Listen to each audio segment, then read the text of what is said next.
Ayan, box nga na hindi na-claim ng pinadalhan dito sa Pilipinas. Ayan. So, titignan natin kung bakit hindi nila kinlaim tong package nga natin, itong balikbayan box na pinadala sa kanila ng pamilya nila sa ibang bansa. Ayan, so titignan natin. So, ito na. Buksan na natin to at titignan natin kung anong laman. So, tara na. So, ito na. Buksan na natin siya. Grabe, ano kayong laman nito? May taking plato. Worth 5,500 tong ano ko, binili ko na to. Ang presyo na itong balikbayan box na to ay worth 5,000. Ayan. Tapos, ano pa ito? Ayan.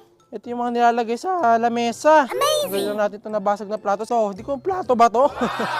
Ang laki niya. Ay, ito talaga literal na Chanel.